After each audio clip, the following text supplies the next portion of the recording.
Ndugu zangu, hii ni sehemu ya 51 ya kijana wetu Hamza pamoja na wifi yenu ama shemeji yenu Regina. Okay? Sehemu tulioishia sehemu ya 50 bwana. Tukubali tu ya kwamba Side kamuini Hamza. Ndiyo, maana kuna wakati tuliona kabisa ya kwamba hawa watu walikuwa kwenye safari. Umeelewa mwanzoni kabisa walikuwa kwenye safari kwenye gari ya pickup ambayo ilikuwa imechaka ikiwa inapita maeneo ya Kiwangwa Msata kwa spidi kubwa. Baadaye kuna mtu akawa ametokezea. Kutokezea ni mtu ambaye ana mionzi kama miale kama blue hivi.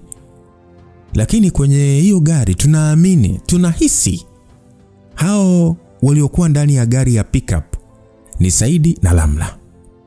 Lakini wakati huo tunakuja kuona ya kwamba eti Lamla yupo kwenye baa huko kwenye hoteli. Anafanyaje? Anafanya kazi ya kuosha, siji vyombo, kusafisha, siji nini. Kwa hiyo Hamza na Reji wakaona ngoja waende. Reji bado anampenda sana mama yake, japo yani sio kwamba ni anamnani sana, lakini bado ana appreciate uwepo wake. Kwa hiyo ameenda kule, kampatia funguo, kuna nyumba ambako anaishi, ndo amemwambia au anakaa huko anafanya usafi. Umeona? Kwa hiyo baada ya hapo Hamza na Regina wakaondoka. Sasa tukabaki tunaulizana, mwanamke aliyekuwa kwenye gari na Saidi ni nani? Mbona kama ni Lamla? Unadhani Lamla alistahili msamaha wa Regina kwa yote aliyofanywa, ama huruma Regina itamtokea pwani? Ama ndo Reji kaamua kujipiga risasi mgoni? Sasa hii ndo sehemu ya 51, tunasonga mbele kufahamu mengi zaidi msikilizaji. Okay? Langu jina ni Lucas Lumbas. Sasa ukaribu wa Regina na Hamza ulizidi kuimarika. Mara baada ya kutoka kuonana na Lamla, Reji alipendekeza watoke out pamoja kama familia, pamoja na shangazi yani.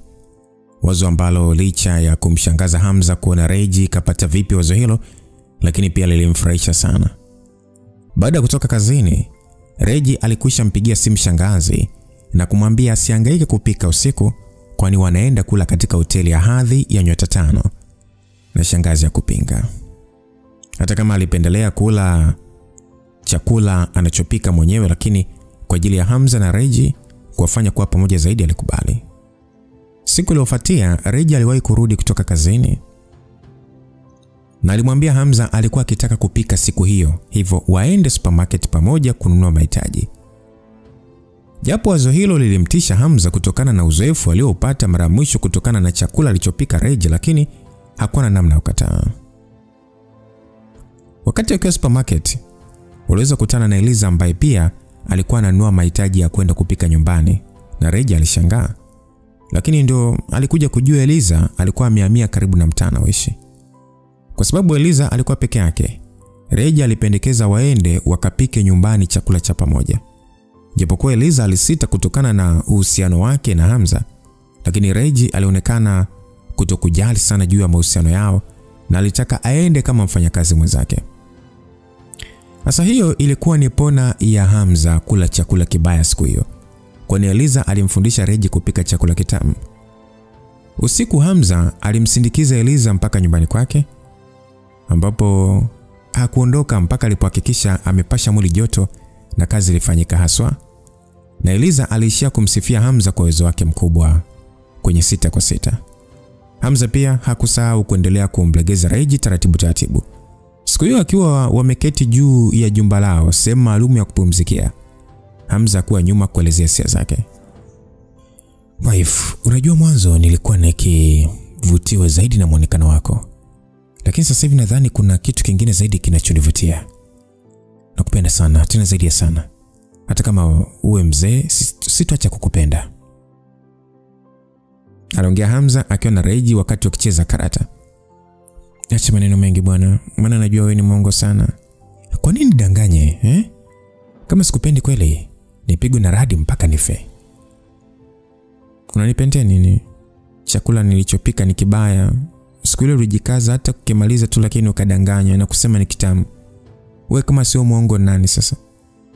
Aliongea Regina. Alishindwa kujizuia kujifananisha na Eliza ambaye alipika chakula kitamu jana yake mpaka shangazi akamsifia. Wife, ina maana huelewi tu. Ijapokuwa chakula unachopika kina ladha tofauti sana, lakini umepika kwa ajili yangu. Hisia ninazopata ni kubwa tofauti na kusema chakula ni kitamu. Hisia ninazopata ndio utamu wenyewe, na sio kupitia ulimi ila moyo wangu. Aliongea Hamza kwa dhati kabisa. Regina aliyekuwa kama mtoto wakati huo alijikuta akishikwa na aibu za kike, huku akijiambia mbona hata kama maneno ya Hamza yamejaa sukari nyingi lakini bado yanafurahisha kusikiliza. Basi sasa mimi nitakuwa nakupikia kila siku, aliongea Reji akifanya makusudi kumtania, lakini alimfanya Hamza mwili kumkakamana kujikuta akicheka.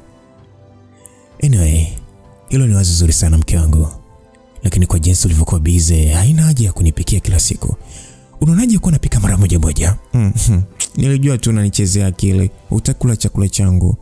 Naondoka, sitaki tena kuona hapa. Anaongea Regina kwa hasira huku akitupa karata chini na kutaka kukimbilia ndani. Lakini ile anapita tu, Hamza alisimama na kumkumbatia kwa nyuma na kuweka kinywa chake karibu na sikio la Reji. Reji, nakupenda sana. Bwana, unajua mimi acha kwanza, sikuamini mimi. Nakupenda bwana, usikasirike. Sio kama mimi nakasirikia. Mimi najikasirikia mimi mwenyewe kwa kutokujua kupika. Alafu kutokana na hasira zangu za karibu hamniambia hata ukweli. Wife, mbona mimi naona upo kawaida tu? Kwanza na moyo mzuri, ukiachana na kumfanya biashara mkubwa, lakini nje ya biashara maisha yako ni simple sana. Wewe nichukue tu kama mtoto mdogo. Ila mimi najijua mwenyewe. Muda mwingine hata msitaki ukasirika, ila najikuta tu yani basi tu yani. Aliongea Regina kilegevu. Sasa Hamza alishia kucheka na kisha pale pale alimgeuzia na kumnyosha mkono wake na kushika uso wake kwa namna ya kupapasa. Alishindwa kuamini mwanamke mrembo na kauzu kama Reji muda huo alikuwa kama msichana wa kawaida. Pengine muda huo Reji alikuwa katika umri wake na sio umri wa ukubwa wa akili yake. Alikuwa katikati ya miaka 20, hivyo ni kawaida kwa mwanamke wa aina yake kuwa na aibu. Mbona unakodolea macho ya mjinga? Wife, unaonaje nikikununulia donut? Bwana, mistaki donut sasa hivi, mimi nataka matunda. Aliongea Reji na Hamza alitingisha kichwa na kumwambia asubiri akayalete. Baada ya Hamza kutoka, alileta matunda na alikula na waliendelea kucheza karata. Lakini muda ule Reji alimkumbuka shangazi. Hivi kwa nini tusimuite na shangazi aje tucheze naye pia? Shangazi yupo chumbani kwake, inaonekana kalala. Alafu anaonekana hayupo sawa tokea ile jana tukutane na ule mzee kule hotelini. Anaongea Hamza akikumbuka walikutana na mzee mmoja ambaye alionekana kufahamiana na shangazi wakati walipokuwa dina. Mzee huyo alikuwa ameambatana na babake Irene. Yaani kweli hata mimi mwenyewe nilimuona. Pengine walikuwa na mahusiano ya karibu zamani. Hamza pia alielewa hivyo. Lakini kwa sababu shangazi hakuongea chochote, hawakuona haja ya kuuliza na waliendelea kukaa juu wakishuhudia jua kuzama. Unajua hii ni siku yetu ya kwanza kuona jua la mwisho wa mwezi likizama. Kwa hiyo nafurahi sana mke wangu, tuko pamoja. Anaongea Hamza huku macho yake akiangalia jua linaloelekea magharibi. Hamza wakati akiwa hana hili wala lile, alijikuta akihisi lips zikigusa shavu lake. Haikujulikana Regina alitoa wapi ujasiri huo, lakini kwa mara ya kwanza alichukua hatua ya kumbusu Hamza shavuni. Sasa baada ya busu hilo la haraka, Reji alikuwa na aibu mno kiasi kwamba aligeuka pembeni akashindwa kumwangalia Hamza. Hamza alihisi ni kama moyo wake umepigwa na shoti ya umeme. Na alimwangalia Reji kwa mshangao na bila kuongea neno pale pale geuka na yeye kumrudishia. Ilikuwa ni picha nzuri sana kwa mwanamke mrembo kama Reji kufanywa jambo hilo na mtanashati Hamza, tena wakimulikwa na miale ya kuzama kwa jua. Naam, tukiachana na hii kapo msikilizaji, upande mwingine ni ndani ya kisiwa cha Berry huko Wales, Uingereza. Ndani ya hoteli ya Garstone Manor Yorkshire B&B, alionekana Serena aliyevalia gauni jepesi la hariri pamoja na nguo nzuri nyingine ambayo tutakuwa ni ngumu sana kuitaja hapa. Alikuwa amelalia kiti na kunywa taratibu mvinyo huku akiangalia mafataki yaliyokuwa yakirushwa upande wa baharini. Pembeni yake alikuwepo mtaalamu wa mambo ya spa na alikuwa akimfanyia massage kwenye miguu yake. Muda huo mwanaume mweusi aliyevalia bathrobe alitoka ndani ya hoteli hiyo Sasa yule mwanaume kwa lugha ya Kiingereza akasema kwamba tutaendelea kukaa hapa kwa muda gani? Serena akajibu bila kugeuka ya kwamba haraka ya nini? Kwa mandhari ya hapa na hoteli kama hii ya kifahari, watu wengine wasingetaka kabisa hata kuondoka mapema. Unapaswa kunishukuru kwa kukuleta hapa bure. Mwamba akajibu ya kwamba mimi Said Adamson sipo hapa kwa ajili ya kula bata. Ninachotaka ni kisasi. Nataka kuchukua kila kitu nilichopoteza. Aliongea Said huku macho yake akiwa na hasira, tena ni hasira za wazi kabisa. Sasa Serena akasema kwamba nadhani kichwa chako kimepigwa teke na punda. Hamza mpaka sasa kutokana na kutokufanikisha kutupata lazima atakuwa makini mno. Ukiharakisha utaishia kukamatwa tu bila kufanya chochote. Unadhani Hamza ni mjinga kuacha tu uondoke baada ya kujua mpango wako wa marobot? Akiukamata sahau kabisa kuhusu kisasi chako. Atatumia moto wa jahannam kuisambaratisha nafsi yako. Saidi akajibu kama ni hivyo, kwa nini umenileta huku? Sio alisema atanipa nafasi ya kuinuka tena? Serena akasema hebu acha kuwa na wasiwasi bwana. Naangalia mandhari nzuri iliyopo mbele yetu. Ulimwengu huu umejaa vitu vizuri sana lakini sisi binadamu tunachukulia kawaida sana. Aliongea Serena lakini bado hakumshawishi Saidi. Saidi akasema kama ni hivyo basi nipatie hata malengo yako. Mimi naboreka kukaa hapa siku nzima bila cha kufanya bwana. Aliongea na kufanya Serena kugeuza kichwa na kumwangalia. Akasema kuna malighafi ya thamani sana ya juu ambayo Hamza amenibia. Lakini mpaka sasa sijajua ni wapi ameficha. Nilikaa Tanzania kwa ajili ya kutafuta hizi malighafi lakini sikupata viashiria vyovyote. Kwanza naomba unisaidie niweze kupata hivi vitu, alafu mimi nitakupatia nafasi ya kumuua. Saidi akasema ni malighafi gani hizo? Si uzitafute aidha kwa kumteka hata mwanamke wake au kuingia ndani ya nyumba yake kimya. Serena akasema mpango mbovu wa ise. Kuna haja gani ya kuchukua hatari kubwa namna hiyo? Mimi sitaki kujiingiza kwenye ulimwengu wake ambao kutokufa ndio sheria. Unajua nimekuokoa, ni wakati wako wa kunilipa. Kama utanisaidia kuweza kupata hivyo vitu viwili, nitakupatia rasilimali nzuri tu ambazo zitakusaidia kuweza kutimiza malengo yako. Aliongea hivyo na macho ya Saidi yalichanua pale pale na tabasamu la uovu lilimtoka. Akasema ya kwamba kwa swala kama hili umepata mtu sahihi kabisa. Mimi naweza kusaidia ila sina uhakika kama utanisaidia. Serena akasema pata kwanza hivyo vitu na tuone kitakachotokea. Aliongea Serena huku akicheka. Msikilizaji, naomba nikukumbushe usisahau kuhusu zile fuele. Alafu hapa tunaona ya kwamba Serena ni kama eti yeye ndo aliyeibiwa. Wakati kule tuliona ni kama nani? Ganesha. Ambesa ni mume wa nani? Wa Serena. Tusonge mbele. Hamza alikuwa na furaha kubwa jinsi ukaribu wake na Reji ulivyoongezeka siku ya jana. Licha ya busudile hakuna kingine kilichotokea. Lakini hata hivyo Hamza aliona japo ni ngumu sana kumlegeza Reji, lakini mwisho wa safari itafikia tu hatua atakubali mziki wake. Asa baada ya kifungua kinywa, Hamza alimwambia Reji anapanga kwenda Morogoro kutembelea watoto, maana kila mwezi mpya unapoingia kituo hicho kinakuwa na utaratibu wa kufanya usafi pamoja na kupanda maua na shughuli nyingine nyingi tu. Asa Reji mara baada ya kusikia hivyo alimkubalia na upande wake alipanga kubakia nyumbani tu siku hiyo. Basi ile anafika Morogoro, wakati akitoka kwenye taksi nje ya geti, Hamza aliweza kuona tukio ambalo lilimfanya ashangae. Aliweza kuona mwanamke wa kizungu aliyevalia koti la ngozi akidondoka chini. Alikuwa ni Crow ambaye ni mlinzi.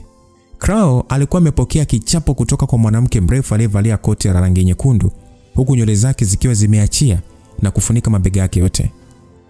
Alikuwa ni Nyakasura. Hamza mara baada ya kuona vile haraka alishuka kutoka kwenye gari na kukimbilia kwenda kumsaidia Crow. Sasa kwa sauti Hamza akasema, Nyakasura unafanya nini? Crow mara baada ya kumuona Hamza alipoteza maumivu yake na kutaka kupiga goti chini kutoa salute, lakini Hamza alimzuia. Akamwambia achana na salute. Nini kinaendelea hapa? Aliuliza Hamza akiwa na shauku, maana hakutegemea kumuona Nyakasura hapo kituoni. Hakuacha kuwaza labda yupo hapo kwa ajili ya kutafuta ugomvi na yeye. Nyakasura akasema kwamba huyu ni mtoto wako? Ndio maana mimi nilijua tu ni ninja anataka kuniua. Aliongea Nyakasura. Crown aliishia kung'ata meno yake na kisha kuelezea kinachoendelea. Ilionekana kwa ajili ya kumlinda Priscilla, Crow alisafiri naye mpaka Morogoro, lakini Nyakasura alikuwepo, ndio aliweza kumgundua ndani ya kituo hicho na alimshika na kumtoa nje na kumrushia chini. Hamza akasema kwamba ni mlinzi niliyemweka kumlinda Priscilla. Wewe hujaona hana nia ya kimauaji kwenye macho yake? Aliuliza Hamza akiamini Nyakasura lazima alikuwa akifanya makusudi tu. Sasa kakajibu kwa kejeli ya kwamba mimi nanihusu nini Kwani nimemuua? Au tu nataka kumkingia kifua mtu wako? Hamza hakutaka kushindana na mwanamke huyo, hivyo alimpa ruhusa Crow kuondoka kwanza. Akamwambia, alafu wewe unafanya nini kwanza hapa? Akajibu ya kwamba kwani hapa ni kwenu? Kama unaweza kuja unadhani mimi siwezi? Aliongea akionekana hana furaha. Hamza akasema, nishawahi kuwa hapa hapo mwanzo na leo nipo hapa kwa ajili ya kusaidia usafi. Wewe sababu yako kuja hapa ni nini? Nyakasura akasema, mimi nimekuja kuangalia ukifanya usafi. Hamza alijikuta akishindwa kuongea neno. Alitamani kumpasua kichwa chake maana hakuweza kuelewa ubongo wake unavyofanya kazi. Hamza akasema, wewe usiniambie ushaanza kufa na kuoza kimapenzi juu yangu. Ndio maana umefanya makusudi kuja huku, si ndio? Aliongea Hamza tena na tabasamu la kumchokoza, lakini kauli yake ilimfanya Nyakasura macho yake kubadilika na kuonyesha ukali. Hamza akasema, yaishe, natania tu. Sijui sababu yako, ila kama unataka kuwa hapa unaweza. Mimi naingia ndani. Hamza alitembea kuingia ndani ya kituo hicho na Nyakasura alimfuata nyuma. Watoto wengi mara baada ya kumuona Hamza walimkimbilia kumlaki kwa furaha, lakini mara baada ya kumuona Nyakasura walionekana kumshangaa, maana licha uzuri wake hawakuwa kimfahamu. Sasa mzee Hiza akasema, Hamza karibu bwana. Aliongea akiwa ameshikilia mafagio na alionekana kufuta jasho wakati akimuita Hamza. Hamza mara baada ya kumuona mzee huyo alionekana kushangaa, maana alikuwa amekonda mno. Mzee, ulikuwa ukiumwa? Maana naona mwili wako ni kama umepungua sana. Kila mtu ananiuliza mimi hivyo, mniache sasa bwana Priscilla naye alionekana kuwa na wasiwasi. Mimi niko sawa kabisa, nilienda tu hospitali kufanya uchunguzi lakini hamna chochote. Sawa, mzee naweza kushika mkono wako niangalie mapigo yako? Usio na wasiwasi bwana, tutaongea nikishamaliza hapa kukabidhi hizo fagio. Ingia ndani bwana ukamsaidia Priscilla. Sawa, nachukua dakika chache tu. Hamza, mimi niko sawa bwana Lakini kwa nini unakazania kuonyesha kama naumwa? Nina watoto wengi hapa bwana wananihitaji. Kwa nini sasa nitanie kuhusu afya yangu? Hamza mara baada ya kusikia hivyo hakuongea zaidi. Vinginevyo angeonekana kama analazimisha mzee huyo kuonekana alikuwa mgonjwa. Sasa Hamza akasema, basi sawa, ngoja mimi sasa niingie ndani. Aliongea hivyo Hamza, lakini muda huo Priscilla alitoka ndani akiwa ameshikilia mopo. Mara baada ya kumuona Hamza akiwa ameambatana na Nyakasura, alionekana kushangaa. Akauliza, Hamza, imekwaje ukaja na Nyakasura? Hamza akauliza, unamjua? Priscilla akasema, ya. Alijibu Priscilla na kumsogelea Nyakasura. Akauliza, Nyakasura, vipi, umekuja kunitafuta ama? Nyakasura akasema, hapana, nimekuja kupigana na huyo. Aliongea huku sasa akimnyoshia kidole Hamza. Hamza akasema, hey, unaongea nini? Kwa nini tupigane tena? Nyakasura akasema, kama utaki na mimi sitaki. Kwani siruhusiwi kukutafuta ninapotaka? Hamza akasema, kunitafuta? Unanipenda ama? Nyakasura akasema, kukupenda yanya. Hata kama wanaume wote wafe dunia nzima, mimi siwezi kupenda mwanaume kama wewe. Aliongea huku sasa akimshusha Hamza na kumpandisha. Hamza akasema, Priscilla ashawahi kukutafuta huyu mwanamke ama? Aliuliza Hamza akiamini kuna kitu hakipo sawa. Na Priscilla alitingisha kichwa na alitaka kuongea kitu lakini aliingiliwa na Nyakasura. Nyakasura akasema, kwani umekuwa mtumwa wake? Kwani unajibu kila anachokuuliza? Aliongea Nyakasura na kumfanya Priscilla ashindwe kujua namna ya kujibu. Basi akauliza kwamba, Nyakasura, kwani ulikuwa ukinitafuta? Nyakasura akasema, hapana. Akajibu, kumbe, ila mimi kuna kitu nataka kuuliza. Akajibu, mimi sijui, ongea. Akasema, lakini hata hujajua ninachotaka kuuliza nini. Nyakasura akasema, mimi sijui chochote, kwa hiyo usiniulize. Mara baada ya kuongea hivyo, alikimbilia upande wa kulia kwake na kwenda kukaa kwenye bembea. Hamza alijikuta akiema kwa masikitiko tu. Kwa muonekano wa Nyakasura ni sawa na kusema alikuwa katika umri sawa na Priscilla, lakini anaonekana kuwa na mambo ya kitoto kuliko isivyo kawaida. Hamza akasema, Priscilla, tuingie ndani tukaendelee. Anaongea Hamza aliona uvivu kumfuatilia huyo mwanamke kichaa na alipanga kumsaidia Priscilla kufanya usafi wakati wakiongea. Lakini sasa ile wanaingia ndani, Nyakasura aliwasogelea kama upepo na kusimama mbele akasema, mnaenda wapi? Hamza akasema, si wewe. Even that tunaenda wapi kama sio kufanya usafi? Wewe ni kila mtu hapa anafanya kazi hapa ama? Au una kichaa, yani ukichaa wa asubuhi? Aliongea Hamza kwa kufoka. Nyakasura akasema ya kwamba, acha kuniita kichaa. Usidhani nashindwa kuunguza hiki kituo sasa hivi. Hamza akasema, kuunguza kituo? Unguza uone kitakachotokea. Baada ya Hamza kuongea hivyo, alionekana kuchukia pia baada ya kuona vitisho vyake vya kipuzi. Priscilla mara baada ya kuona kinachoendelea kinaweza kuibua mengine, haraka sana alisimama katikati akasema, jamani acheni gombana. Hili ni swala dogo sana. Hamza, twende kufanya usafi. Dada, wewe huna haja kufanya usafi. Kwa nini usicheze na watoto? Kwa urembo wako naamini watakupenda kwa haraka. Nyakasura akasema, upo sahihi. Mimi pia ni mwepesi kupenda binadamu. Hivyo na watoto watanipenda. Ila nacheza nao vipi sasa? Priscilla aliishia kuforce tabasamu. Mwanzoni alidhani Nyakasura ni aina wanawake wagumu kuelewa, lakini muda huo alimuona kama mdogo wake. Basi akamwambia kwamba yule mtoto pale kwa jina la utani anaitwa Bando. Kwa nini usiende kucheza naye? Anapenda mchezo wa drafting. Aliongea Priscilla na kuangalia upande huo, na aliweza kuona mtoto wa kike akiwa anacheza draft peke yake. Baada ya Nyakasura kwenda kucheza na watoto, Hamza na Priscilla waliingia ndani kuanza kufanya usafi sakafuni pamoja na kusafisha madirisha. Sasa Priscilla akasema ya kwamba, Hamza, hisia zangu zinaniambia huyu Nyakasura anajua kuhusu uwezo wangu wa ajabu.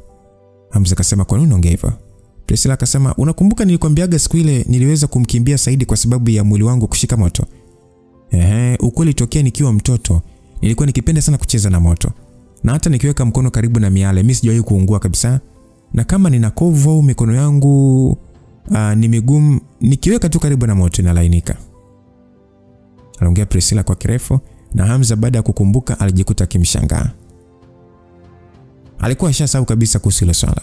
Hamza akasema, wewe umejuaje Nyakasura anaweza kuwa kama wewe? Aliuliza Hamza, na hapo ndipo Priscilla alivyochukua jukumu la kwanza kumhadithia Hamza tukio la Nyakasura kuunguza mpira. Mara baada ya kusikiliza maelezo yote, aliona pengine hisia za Priscilla ni kweli. Kumbukeni, Priscilla pamoja na Nyakasura walikutana hotelini siku ile, na kuna mpira ulitaka kumgusa Nyakasura akaunguza. Ndivyo alivyokuwa anamsimulia hapa Hamza. Kwa hiyo Hamza pale pale ajiuliza, au Priscilla msichana aliyemfahamu tokea akiwa mdogo anaweza kuwa na damu ya Kiphoenix? Na kama ni hivyo, imekuwaje baba yake akawa ni Profesa Singano? Hamza alijihisi alichokuwa akiwaza ni ujinga. Akasema kwamba, Priscilla, kuhusu swala lako naona ni serious sana. Inaweza kuwa laana au baraka, lakini hatujui mpaka sasa. Hivyo usiwe na haraka ya kuanza kumuuliza Nyakasura. Niache nifanyie uchunguzi mimi mwenyewe. Sasa Priscilla akasema, najua mimi pia nahisi kuogopa, lakini nataka kweli kujua kuhusu kutokuwa kawaida. Unajua mimi nimeishi kwa hofu tokea nikiwa mdogo, na baba anaonekana kunificha kitu.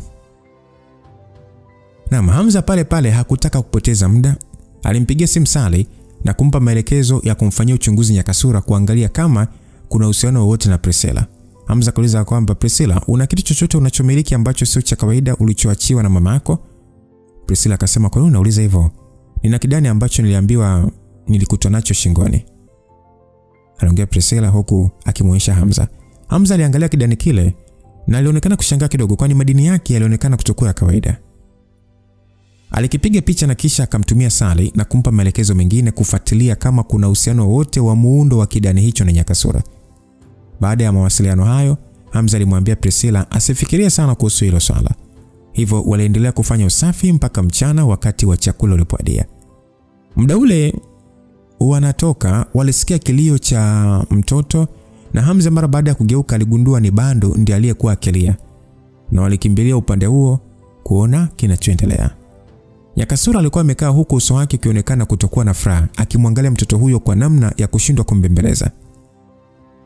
Basi Nyakasura akasema kwamba, acha kulia, nitakulipa draft lako. Sasa akajibu ya kwamba, ni wewe ni mtu mbaya, unatisha. Aliongelea msichana huku sasa Bando akaendelea kulia. Hamza akasema, nini kimetokea? Bando, ni huyu dada akakuchokoza? Nyakasura akasema, nimemchokoza mimi saa ngapi wakati nilikuwa nikicheza naye draft hapa?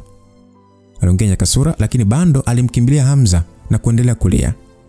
Akasema kwamba ameongoza draft kimazingaombo wakati nikielekea kushinda. Aliongea hivyo. Priscilla na Hamza mara baada ya kusikia hivyo walijikuta wakishangaa na kujiuliza inakuaje mtu acheze draft na mtoto mdogo na baada ya kushindwa anaongoza draft. Ilikuwa ni bahati watu walikuwa busy. Kama wangeona kilichotokea wangepaniki na kumdhania Nyakasura ni jini. Nyakasura akasema sikufanya makusudi, nijikuta tu nikiwasha moto. Sasa Hamza akasema Nyakasura umeshindikana ese. Ina maana kila anayekushinda unataka kumunguza. Kama unaendesha gari mtu akikupita utonguza gari yake, si ndio? Nyakasura akasema nani kasema nasafiri kwa kutumia upuuzi unaoitwa gari mimi? Nitembee na hao magari yenu yenye mwendo wa kinyonga. Mimi nikitaka kufika mahali ni sekunde tu kwa uwezo wangu. Hamza akasema mimi nauliza swali, sijali kama unaendesha gari ama unafanya nini. Aliuliza Hamza kwa sauti akiona Nyakasura anamfanyia makusudi kutokuelewa anachomaanisha. Upande wa Priscilla alishia kumfariji Bando kwa kumfuta machozi. Sasa Bando akasema sikupendi wewe dada, unatisha. Nyakasura akasema hata mimi mwenyewe sikupendi, unalia nini sasa? Aliongea Nyakasura akimfokea Bando akionekana amechukia. Hamza akasema Nyakasura, hebu tuliache kumfokea mtoto. Nyakasura akasema binadamu wadhaifu sana, kitu kidogo tu analia. Mimi nishachoka ukaa hapa bwana, kwanza hata hapa fraishi naondoka zangu. Mara baada ya kuongea hivyo hakujali kabisa angemshtua Bando, kwani aliyeyuka na kumfanya Bando macho kumtoka. Upande wa Hamza alihisi kitu kikiongea katika masikio yake na kumfanya anyooshe mkono, na pale pale kwenye mikono yake alionekana akiwa ameshikilia karatasi. Ilionekana Nyakasura alisahau kumpatia Hamza karatasi hiyo na alitumia uwezo wake kumpatia hata kwa mbali. Hamza alifungua karatasi ile na aligundua ilikuwa ni nyaraka iliyotokea kwa Afande Simba, ikiwa na maelekezo na mpangilio wote wa safari ya kwenda kushiriki baraza la Max. Hamza alishia kuhema tu. Hakutamani kwenda kushiriki, lakini kwa sababu alikuwa amekwisha kukubali, alijikuta akiwa hana jinsi. Aliona ngoja achukulie kama muda wa kwenda kukutana na marafiki zake wa zamani. Baada ya chakula cha mchana, mambo madogo madogo yalimaliziwa na sasa kituo chote kilionekana kuwa kisafi mno. Wadeni aliwataka Hamza na Priscilla kubakia mpaka jioni, lakini Priscilla alikuwa na miadi na Hamza pia alipanga kuonana na Dina kabla ya kuanza safari ya kwenda Ulaya pamoja na Reggie. Sasa usiku sana Hamza alipanga kurudi nyumbani akitokea kwa Dina. Aliona licha ya muda kusonga sana, ni heri kurudi hata kwa kuchelewa, maana kulikuwa kuna tofauti kubwa kati ya kutokurudi na kurudi kwa kuchelewa. Lakini muda ambao alikuwa akitoka kwenye mgahawa wa Dina, aliweza kugundua kulikuwa na mwanaume aliyekuwa amegamia gari kwenye maegesho akiwa amevalia kofia pamoja na nguo fulani hivi nzuri sana. Na ilikuwa ni kama alikuwa akimsubiria. Hamza hakuwa na haja hata kumjua ni nani, kwani pale pale kwa furaha alimuita yule mtu. Himidu, mbona ghafla tu upo hapa? Aliuliza Hamza na kumfanya Himidu kutabasamu. Boss unakula sana maisha kwa uzuri wa hawa warembo wako. Na hakika Sali huko kisiwani tayari ashakuchukia. Achana nayo bwana. Najua ujio wako una sababu. Aliongea Hamza huku sasa akichukua sigara kutoka kwa Himidu na kuvuta moshi. Unaonaje tukienda wote kwenye mgawa wowote tu kwa ajili ya chakula? Mimi ndio nimetua hapa kwa sijapata chochote. Anaongea Himidu na Hamza kwa na pingamizi, kwani aliendesha gari mpaka kwenye mgawa wa Jena na walifanikiwa kuagiza chakula alichotaka. Hawakuacha kuagiza na vinywaji pia. Sasa Himidu akasema ya kwamba bosi, mimi nimejikuta nikikumbuka sana kipindi kile tulipokuwa Sipolia. Ile barafu sio mchezo. Hii nyama choma ni kama ile usiku wa njaa kali, lakini ghafla tu ulikuja kwenye kambi ukiwa na ng'ombe mzima. Utamu wa ile nyama siwezi kusahau maisha yangu yote. Aliongea Himidu akikumbuka mbali sana na kumfanya Hamza kuisha kutabasamu tu. Himidu, unaonekana kama una jambo juu ya safari ya kwenda Ulaya. Bosi, unadhani singekuwa hivyo mimi ningekuja kukuvamia usiku? Ni kwa sababu nilionana na Nyakasura mchana. Kwa nini usingenitumia tu ujumbe kupitia yeye? Bosi, japokuwa Nyakasura uwezo wake ni mkubwa sana na nitegemeo kwetu, lakini kuna baadhi ya vitu hatuwezi kumwambia moja kwa moja. Kumbe, unataka kusema kuna kitu kinachoendelea juu ya msaliti ndani ya jeshi? Bosi, kweli wewe ni noma. Kueleza kidogo tu ushangamua kila kitu. Umejuaje nazungumzia msaliti? Kama nikishindwa kungamua swala dogo kama hili, kwa nini niwe bosi wako sasa? Aliongea Hamza huku akicheka na Himidu aliona ni sahihi. Kwa hiyo Himidu, unamaanisha katika kitengo muhimu cha Malibu kuna msaliti na Simba hamjui? Ni kwa sababu hatuna uhakika. Mimi na Fade Simba tunaamini kuna msaliti ndani ya kitengo anayevujisha taarifa zetu. Unajua, kwa kipindi cha muda mrefu tumekuwa tukifanya upelelezi kujua nguvu ya ushawishi ndani ya serikali kutoka kwa watu wa binamu ili kupata muunganiko na umoja wa kisiri wa imani ya Blue. Hawa watu wa imani ya Blue si ndio ambao wana makanisa yamesambaa Afrika nzima? Ndio. Wengi wanaita makanisa ya Brazil. Unajua masuala yanayohusiana na dini ni ngumu sana, Binamu ni wajanja sana. Kuna uwezekano mambo yanayoendelea mipakani huko wao ndio wanaosababisha. Lakini bado hatuna uhakika kutokana na kutokuwa na ushahidi wa moja kwa moja. Kama mnawatilia shaka kanisa la Brazil na binamu, kwa nini sasa msipandikize mashushushu ndani ya umoja wao? Au mliowaingiza waliuliwa? Ndio maana tunaamini kuna msaliti ndani ya kitengo. Tumeingiza mashushushu ndani ya kisiwa cha binamu zaidi ya mara 5, lakini wote waligundulika na kupoteza maisha. Inaonekana kweli kuna msaliti kati yenu. Kwa nguvu aliyokuwa nayo Simba, kusimamia majasusi wa siri kuzamia taasisi yoyote ni jambo rahisi sana. Lakini usika wa binamu hapa ndio changamoto, maana wapo karibu sana na vitengo vya serikali ya Kimarekani. Maana pengine ndio ukute wanakuvujishia taarifa. Bosi, ndio maana mpaka sasa hivi bado hatujatangaza nani anaenda kushiriki mashindano ya baraza la Maxi, kwa sababu msaliti hatumfahamu. Nyakasura licha kuwa na uwezo mkubwa, lakini hajui namna kutofautisha nani ni msaliti na nani sio msaliti kutokana na kuwa na tofauti na sisi. Hivyo ujio wangu hapa bosi ni kukuomba tu tusaidie tufahamu nani ni msaliti kati yetu. Kama hata wewe Himidu umeshindwa kumjua nani ni msaliti, mimi nitawezaje kumfahamu? Bosi, wewe uwezo wako wa kumsoma mtu ni mkubwa mno. Afpili, mimi ni ngumu kujua maana nipo ndani ya mfumo. Mtu wa nje anaweza kuona vitu kwa haraka zaidi. Bosi, kama sio uwezo wako wa kugundua wasaliti, sidhani kama ungeshinda ile vita takatifu. Naona ushaanza kunisifia sasa. Ila usiona wasiwasi, awamu hii nitawasaidia bure tu. Bosi, tuna mipango mingi sana ya kupiga hatua kama taifa, na kama series zinaendelea kuvuja kirahisi, yani inakuwa ni kikwazo kwetu. Kwa hiyo niseme tu kwamba tunakutegemea katika ile bosi. Aliongea hivyo Himidu. Sasa baada ya kupata nyama choma na Himidu, Hamza aliweka walioongea moyoni, lakini hata hivyo Himidu alimkabidhi majina ya viongozi ambao ni watasafiri kwenda kushiriki baraza la Maxi, na waliamini kama kuna msaliti basi kati ya hao lazima mmoja wapo atakuepo. Wasiwasi wa Himidu ni kwamba mipango mingi ya jeshi iliyokuwa ikiendelea ilikuwa ikivuja nje ya nchi. Mfano swala tu la Profesa Ndiswe kuwa shushushu wa Kimarekani na kusaidia kuiba ethics halikuwa swala rahisi sana bila mkono ndani ya jeshi. Maana yake ni kwamba moja ya viongozi wakuu wa kitengo kuna mmoja ni msaliti, na ndio huyo waliyetaka kumfahamu kabla ya kupiga hatua zaidi. Alichokifanya Himidu ni kuteua wale wote ambao anawatilia shaka kuwa katika msafara, ili ikiwa kuna msaliti Hamza aweze kumfahamu. Maana kwa namna yote angejidhihirisha tu akiwa nje ya macho ya jeshi. Hamza mara baada ya kurudi nyumbani alitumia kusoma nyaraka ya siri aliyopatiwa na Himidu kukariri sura na majina ya viongozi wote wa kijeshi, na kisha akachoma karatasi hiyo. Mpaka kufikia hatua hiyo, aligundua alikuwa na mambo mengi ya kufanya akifika Ulaya kuliko alivyowaza mwanzo. Alipaswa kufanya kazi kama msaidizi wa Regina na vile vile kushiriki katika baraza la Maxi na pia kufuatilia msaliti. Asa siku moja mbele, hatimaye Hamza na Regi walipanda ndege kuelekea jiji la Paris, nchi ya mafuvu, na kama kawaida walikaa daraja la kwanza kabisa. Linda kwa sehemu ya safari hiyo aliomba likizo fupi kwa ajili ya mchakato wa kumtambulisha mpenzi wake kwao pamoja na mchakato wa kutoa mahari, hivyo asingeweza kusafiri. Kwanza Hamza aliona hiyo ni fursa pekee ya kuwa na Regi karibu na kumfanyia utundu wake bila ya kuangaliwa na Linda. Maana alijua kama Linda angekuepo, Regi asingetaka michezo aibu. Upande wa Regi hakuwa akijua Hamza alikuwa na kazi nyingine ndani ya nchi. Walikuwa wamepanda Turkish Airline. Mhudumu wa ndege aliyewapokea alikuwa ni mzungu mrembo sana, aliyekuwa kati ya umri wa miaka 30 kwenda 40 hivi. Licha ya umri mkubwa, alionekana ni aina ya wale wanawake wanaojipenda. Hamza kama kawaida yake alikuwa mcheshi mno, na aliongea na mhudumu huyo wa ndege kwa lugha ya kikwao na kumfanya mwanamke huyo kuvutiwa na maongezi.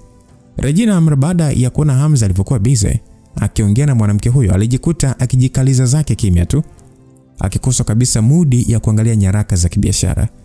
Baada ya mhudumu kuondoka, Reggie alitoa furushi la nyaraka na kumwekea Hamza. "Pitia hizo nyaraka ili angalau ujue tunachokwenda kufanya." "Wife, wewe ukijua inatosha. Mimi nitakuwa tu bodyguard wako au mtafasiri. Wewe soma angalau ujifunze. Kwani huna malengo yote kwenye maisha yako?" "Wife, kama hata chuo nimeacha mwishoni, unadhani mimi naweza kuwa na malengo gani? Mimi nipo kwanza bana. Sio swala la elimu au kumaliza chuo. Ukiwa kama msaidizi wangu, tukikutana na hao wazungu lazima watajaribu kuuliza maswali kama msaidizi kukupima. Ukikosea utantia aibu. Kwa hiyo unasema nje ya nchi mimi sio kama mume wako bali msaidizi wako pekee, si ndio?" Aliuliza Hamza akiwa ni kama amenyongonyea hivi. Na Reggie mara baada ya kuona hivyo alijikuta akilegeza. "Lakini unajua kabisa mahusiano yetu alivyo, kwa hiyo mimi siwezi tu kukutambulisha kama umenioa. Isitoshe hukunichumbia vizuri nikakubali, bali kulikuwa na biashara katikati." "Wife, kwa hiyo unasema nikikuchumbia vizuri utanikubalia, na tukifunga ndoa tunaweza kutangaza uhusiano wetu kwa watu, si ndio?" "Mimi sijui bwana, ila sio unapaswa kunibembeleza ili nikubali kama wanavyofanya wengine. Mimi naweza kukataa kwanza ila hatimaye nikakubali." "Ya unamaanisha nini ukataa kwanza?" "Kwa hiyo unamaanisha kwamba ninapaswa kukuchumbia mara mbili ndio nikubalie, si ndio?" "Baby, unajua tayari sisi ni wanandoa, na tumeshajisajili kabisa. Kwa mimi sidhani kama eti itakuwa vizuri kuanza kunizungusha kiasi hicho. Nikikuchumbia mara ya kwanza nikubalie siku hiyo hiyo." "Kwa hiyo nadhani nina masharti mengi. Una wanawake kibao. Na ushukuru tu mimi sijaitaka talaka. Kama hutaki kunibembeleza mpaka nikubali, acha. Kwanza mimi sitaki harusi mimi." Aliongea Regina akiwa amenuna, na Hamza alitamani kujilamba kibao. Alikuwa shaandaa mpango wake wa kukubaliana na kila kitu ili kumlegeza, lakini muda huo ameanza kwenda kinyume. "Wife, nimekosea. Ninatamani pia kuona ukinikubalia na kunipa kidole nikuvishe pete. Ngoja basi nitafikiria namna nzuri ya kukufanya unikubalie." Aliongea Hamza na kumfanya Regina kuishia kuvuta mdomo, akionekana hataki kumsikiliza tena. "Wife, unapendelea style ipi nikikuchumbia? Tayari wewe ni tajiri, nadhani pete ya almasi haitakuwa na thamani kubwa kwako." Aliuliza Hamza, na Reggie alichukua earpod zake na kuziweka sikioni. "Acha kuniita mke. Mimi sio mkeo. Kwa hiyo nipo nasikiliza muziki." Aliongea hivyo, lakini Hamza aliona bado matumaini hapo, maana Regina licha ya kuweka earphone hizo sikioni lakini hakuwa ameweka muziki. Maana yake bado alitaka kumsikiliza. "Anyway, mke wangu, unaonaje nikatengeneza pete kubwa yenye karati zaidi ya 100 za madini ya almasi?" "Sasa pete yetu ya nini? Tanishinda kuivaa mbele za watu. Kama naitaka kama pambo naweza kununua tu." "Basi mimi nitakupatia almasi kama almasi, utengeneze mikufu pamoja na bracelet, hata taji la almasi. Nikufanye umeremete kama malkia. Bado havitakuwa na thamani maana naweza kununua na hela zangu." "Kwa hiyo yani unataka kuniambia kwamba hakuna kitu chochote ambacho siwezi kununua ambacho huwezi kunipa?" "Tatizo kila kitu ambacho kinatumika kuchumbia vinanunuliwa na hela. Na uwezo huo nao. Au basi tufanye mimi nitakupatia NQ au mchoro maarufu." "Ni chizi nini? Nani anachumbia na NQ?" Anaongea Regina kwa mshango kidogo. "Kwa hiyo unapenda nini sasa?" "Mimi mwenyewe sijui. Kama vipi usinichumbie tu kabisa. Kwanza mwenyewe unaonekana utaki. Hata hivyo sitaki kufanya harusi na wewe mimi. Mambo ya harusi yanachosha mno. Kwanza kutafuta gauni, ukumbi, sijui mpiga picha, sijui kualika wageni. Alafu watu wakisikia naolewa na mwanamume mwenye sura mbaya kama wewe watanicheka mpaka basi." "Wife, nani ana sura mbaya? Acha kukufuru basi umbaji wa Mungu ujue. Mimi sijali. Nenda kamuoe mwanamke mwingine, sitaki kuolewa na wewe mimi." Aliongea Regina akionekana kususa. Hamza alimwangalia mrembo huyo, lips zake zilivyokuwa nyekundu, na pale aliona atumie nguvu na alimshika Reggie na kumlazimisha kesi. Regina aling'atwa na Hamza kwa dakika moja, na mwanzo mwisho alishindwa kumsukuma Hamza na kumwacha tu aendelee kufanya anachofanya. Tena alitoa ushirikiano. Sasa Hamza mara baada ya kumwachia alimshika nywele kwa ni kama kuzishusha chini hivi, huku akimwangalia namna alivyoiva kama yai la kienyeji. "Regina, kwa nini mate yako ni kama matamu mno? Yaani ni kama una kiwanda cha asali mdomoni." Regina alishindwa kuvumilia na alishia kuchukua nyaraka kwenye kimeza na kuanza kumpiga nazo Hamza. Na kisha akamwekea mdomoni. Akamwambia, soma hizo nyaraka kisha nikuulize maswali. Wife, hakuna haja mimi kusoma bwana. Kwani si wajasiriamali wadogo ndio unaenda kutana nao, si ndio? Aliongea Hamza huku akijua fika wafanyabiashara wengi wa Ulaya ni wazee na hakuna idea mpya ambayo hawajawahi kusikia. Hivyo kujieleza sana ni kupoteza muda. Alafu mke wangu, kwanza mimi na marafiki wengi sana Ulaya. Yaani Ulaya yote na marafiki wengi. Naweza kuongea nao na kualika watu bora zaidi kwa ajili yako na ukafanikisha swala zima la kujipanua kibiashara. Aliongea Hamza kwa sifa kabisa. Sio kama eti alikuwa kijigamba, ila alijua fika kwa mfanyabiashara yote ile. Kuweka mzizi katika masoko ya kigeni inachukua muda sana na lazima uanze hatua kwa hatua ya kujenga connection. Ilikuwa ni mara ya kwanza kwa Reji anaenda kufanya maongezi na wajasiriamali wadogo kwa ajili ya kuwekeza kwao na hakuwa mzoefu. Hata kama wajasiriamali hao watajua anao mtaji wa kutosha, hawezi kumpatia nafasi kutokana na kutokea Afrika. Lakini kama Hamza akitumia marafiki zake, ingekuwa ni njia ya mkato na rahisi zaidi kufanikisha, kwa sababu mbele ya tajiri yoyote hasa wazungu wanachokitaka ni kile kitu ambacho hawezi kununua. Regina mara baada ya kusikia kauli hiyo, uso wake ulijaa serious. Akasema, sitaki unisaidie kupitia connections zako. Kwanza sijui nani unamjua, lakini kama nitatumia connections zako kujiimarisha kibiashara, sitaonekana sina uwezo binafsi. Hata kama ukifanya hivyo sidhani kama nastahili. Wife, hivi kuna haja gani ya kwa hivyo? Unadhani ulimwengu wa sasa unaenda bila connection? Watu wanaonekana kufanikiwa wamepita milango mingi ya nyuma. Ambao wanaonekana kufanikiwa wamepitia milango mingi ya nyuma. Mimi na wewe ni mume na mke. Ni kawaida kutumia connections zangu kusaidia. Sio wewe tu, wengine wengi wanafanya hivyo. Wengine ni wengine, mimi ni mimi. Kwa nini unanifanisha na wengine? Aliuliza Regina kwa kiburi. Sasa na Hamza mara baada ya kuona msimamo wake, hakutaka kumlazimisha tena. Aliona pengine Regina alikuwa na sheria zake mwenyewe katika biashara, hivyo hakutaka kwenda mbali. Basi na kuahidi sitawatafuta na kuwatambulisha kwako, lakini ikitokea ukakutana na mfanyabiashara ambaye nafahamiana naye, usije kunilaumu. Ili mradi kuna sababu ya msingi ya ushirikiano, haina shida. Ila kama nakubali tufanye biashara, sio kwa sababu ya uwezo wangu bali kwa urafiki wenu, siwezi kubali. Sawa, haina shida. Mimi nitakufuata tu na kuwa msaidizi wako mtifu. Ondoa shaka kabisa. Anyway, inafurahisha namna unavyojiongelea kama mtu maarufu vile. Alafu si mtu mkubwa unayefahamiana naye, si ni Master Alex tu na Dr. Ronicus tu, ama kuna matajiri wengine unaofahamiana nao? Unavyoongea ni kama vile ni una urafiki na katibu mkuu wa Umoja wa Mataifa. Aliongea Regina huko kitabasamu kwa kumchokoza. Hamza alijiambia katibu wa Umoja wa Mataifa ndio nani kwanza.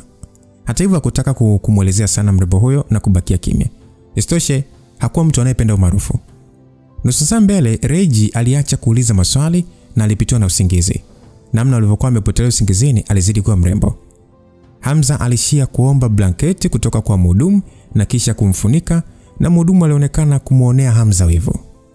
Basi yule mhudumu kwa Kiingereza akasema kwamba saa, your girlfriend is so beautiful. Hamza kajibu, she's my wife. Alijibu Hamza akiwa na tabasamu na kumfanya mhudumu kushangaa na kumpa hongera ya kuwa na mke mrembo sana. Sasa baada ya masaa kadhaa kuwa hewani, hatimaye waliweza kutua ndani ya jiji la Paris katika nchi ya mafuvu. Msikilizaji, kampuni ya Dosam ilikuwa na tawi lake la kibiashara ndani ya jiji hilo, ijapokuwa lilikuwa dogo na kuwa na wafanyakazi wachache. Kwa juu Regina ililazimu wafanyakazi wote kuwa katika hamasa ya juu. Watu waliofika airport kumpokea Reji alikuwa ni meneja wa tawi hilo na baadhi ya wafanyakazi wa juu. Meneja wa tawi hilo alifahamika kwa jina la Joshua Mzena. Alikuwa ni raia wa Tanzania ambaye ni mkazi wa kudumu ndani ya nchi ya Ufaransa.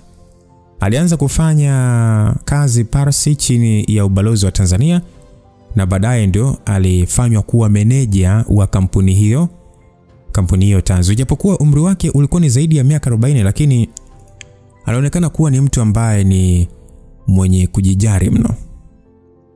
Kwa hiyo alionekana ni kama kijana fulani hivi wa miaka 30. Pia alikuwa ni mtanashati mwenye urefu wa zaidi ya mita 1.8. Regina alikuwa amefanya kazi kama CEO wa kampuni kwa muda wa miaka 5 na alikutana na Josh ana kwa ana mara mbili. Mara nyingi waliwasiliana kupitia video conference tu. Basi Josh akasema kwamba mkurugenzi, tulikuwa tunawasubiri kwa muda mrefu sana. Aliongea Josh pamoja na wenzake wakati wakisalimiana na Reggie, ambao muda wanatoka katika jengo la wanaowasili ndo. Hivyo sasa Reggie alikuwa amevalia blouse ya rangi nyeupe na sketi ya dark blue ambayo ilikuwa imefika magotini na koti la rangi ya kaki kwa nje. Ijapokuwa alikuwa amevalia miwani ya jua, lakini silki yake na umbo lake la urefu vilimfanya kuwa sehemu ya macho ya wengi ndani ya uwanja huo wa ndege. Ilikuwa ni mara ya kwanza kwa baadhi ya wafanyakazi wa kampuni hiyo tanzu kumuona CEO ana kwa ana. Walionekana kuhamasika, lakini pia kulikuwa na hali ya mshangao katika macho yao, hususan kwa baadhi ya raia wa nchi hiyo. Regina alishia kupeana mkono na meneja na wafanyakazi wote, na kisha pale alianza kuongea kwa Kiingereza maana hakuwa kifahamu Kifaransa. Akasema kwamba amejitahidi mno, ila haikuwa na haja ya kujisumbua kwa kuja watu wengi namna hii. Isitoshe tutaonana kwenye kampuni wakati wa mchana. Aliongea hivyo. Sasa Josh akasema, CEO, hii ndio ishara ya heshima ambayo tunaweza kukuonyeshia kwa niaba ya wafanyakazi wote 136 wa kampuni. Nakumbuka mara mwisho wakati tunaonana ana kwa ana ilikuwa ni miaka 2 iliyopita. Na sasa hivi umerudi tena ukiwa ni CEO na ni mwenyekiti, hongera sana. Aliongea Josh akiwa na tabasamu.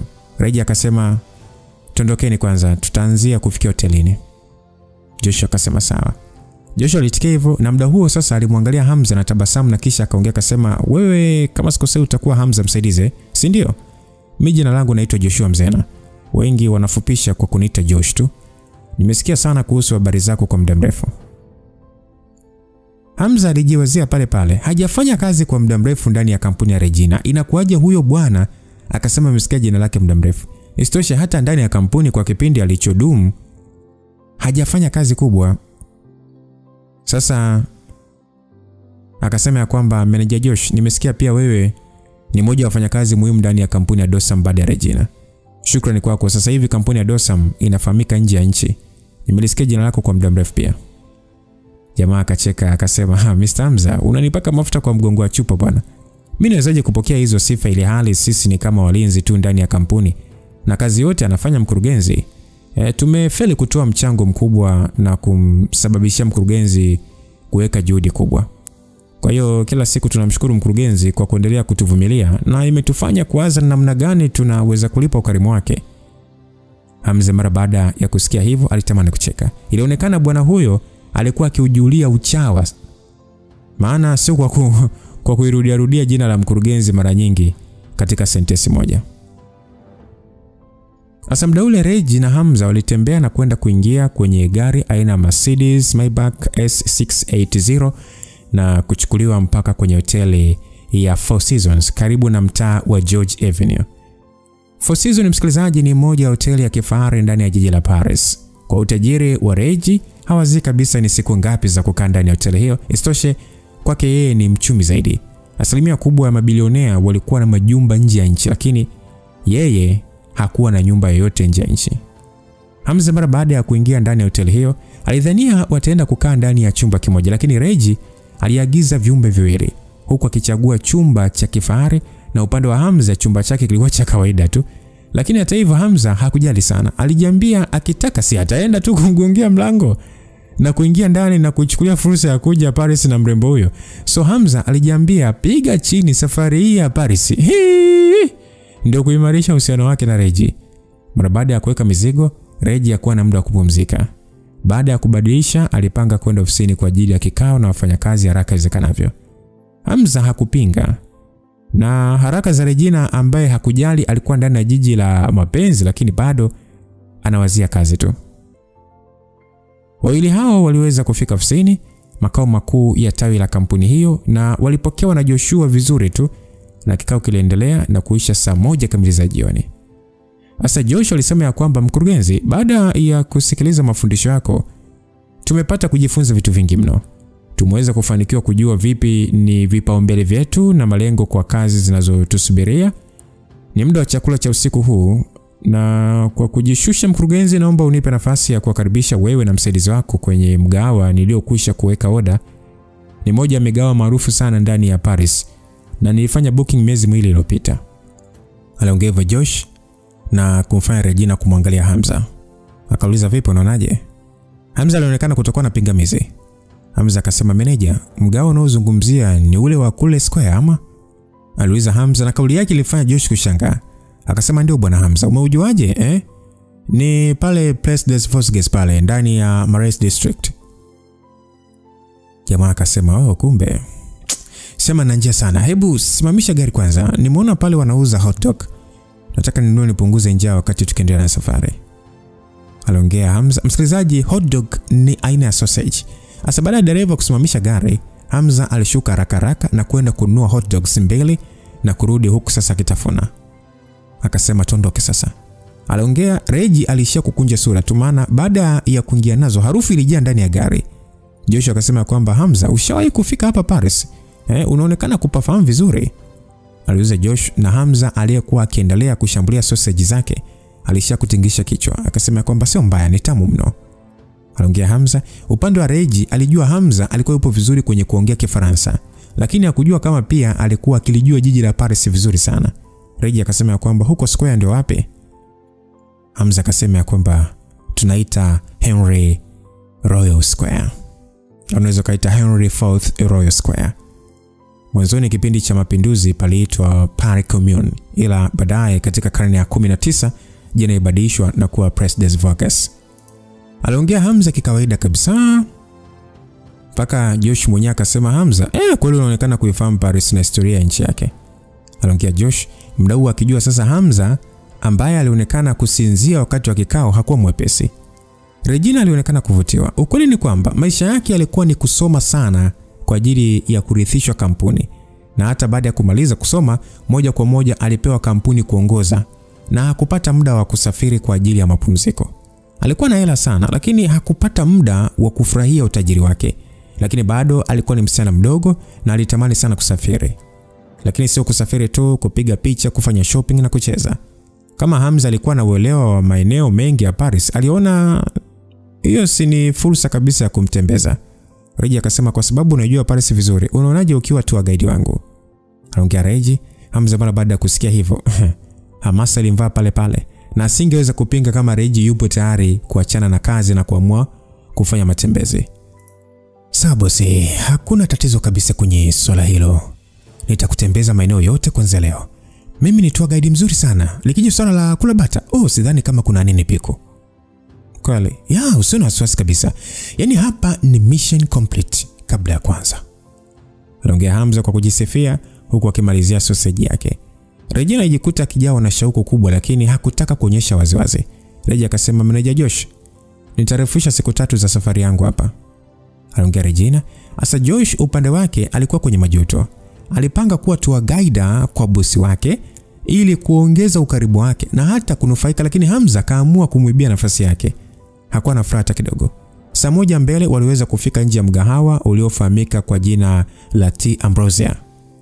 Basi Josh akasema kwamba mkurugenzi, huu mgahawa ni maarufu sana, wenye hadhi ya nyota 3. Kwa hiyo mimi nimetumia juhudi kubwa kuweza kufanya booking kwa ajili ya kupata nafasi kwa mwezi mzima. Chakula kinachopikwa hapa ni safi kabisa na cha kitamaduni zaidi. Wapishi wakubwa hapa ni baba na mtoto wake, na wote wapo daraja la juu kabisa na wana uzoefu kwa zaidi ya miaka 30. Aliongea Josh. Regina mara baada ya kusikia hivyo alijikuta kivutiwa. Japokuwa sio mtu wa kuchagua sana kuhusu vyakula, lakini aina ya vyakula ambavyo maana yake imejificha katika historia na tamaduni ilimfanya avutike. Regina akasema kwamba jina lake mbona fupi sana, linamaanisha nini? Josh akasema hata mimi sijui, labda atauliza wafanyakazi. Aliongea Josh, lakini Hamza aliyekuwa pembeni yake alijibu kwa Kiingereza. Akasema kwamba katika ulimwengu wa simulizi za Kigiriki kuhusu miungu kulikuwa na sehemu ambayo iliaminika kuwa na vyakula vyenye ladha tofauti, tena ladha tamu bila ukomo, pamoja na vinywaji vyake ambavyo viliwafanya miungu kuwa na maisha marefu. Sehemu hiyo iliitwa Ambrosia Paradise. Ndio maana mgawa huu wakaupa jina la T Ambrosia. Aliongea Hamza na kumfanya Regina na Josh kushangaa. Regina akasema kwamba unaongea ukweli ama unaongea pumba tu kutufurahisha? Hamza akasema kwa nini naongea pumba wakati ni kweli? Josh akasema bwana Hamza, wewe umejuaje? Ushawahi kufika hapa kula? Hamza akasema hapana, kuna mtu aliniambia tu. Josh akasema basi twende tukaulize kama ni kweli. Mara baada ya watatu hao kufika eneo la kuingia, Wahudumu waliwasaidia kuvuta makoti ya baridi kwa heshima kubwa na kisha yakakunjwa na kwenda kuhifadhiwa. Josh kabla hata ya kuingia alimuuliza kwanza mhudumu kuhusu maana ya jina la mgawa huo na alijibiwa kama Hamza alivyoongea. Muda huo Josh alijikuta akijisikia vibaya. Wakati Regina macho yake yakichanua hakuwaza Hamza kweli alikuwa sahihi. Lakini licha hivyo alijikuta akijawa na shauku kutaka kujua ni nani Hamza alimwambia hiyo story. Baada ya kutaja majina yao, mhudumu aliwachukua mpaka eneo maalum kwenye siti zao. Sasa ingawa mapambo ya nje yalionekana rahisi, walipokaribia kuingia, taa kubwa za kioo, yani zile za zulia za sufi za kuta za kisasa kabisa, pamoja na picha zenye muundo wa kifahari wa karne ya 18 wa Rokoko, zilikuwa za kupendeza na zenye mvuto. Zote zilionyesha hadhi kubwa ya kitamaduni. Sasa Reji akasema kwamba huu mgawa unapendeza mno. Imenifanya nitamani kubadilisha muonekano wa kule nyumbani na mapambo ya namna hii. Josh akasema, mkurugenzi, mimi nafahamiana na mfanyabiashara mmoja ambaye anauza mapambo ya namna hii. Kama ukipenda nitaongea naye akutumie hiyo michoro. Reji akasema, hiyo michoro ya mafuta na mazulia ukutani yatakuwa ghali mno kwa yanavyoonekana tu. Mimi naamini mpaka kufanya huu mgawa kuonekana hivi ni hela nyingi zimetumika.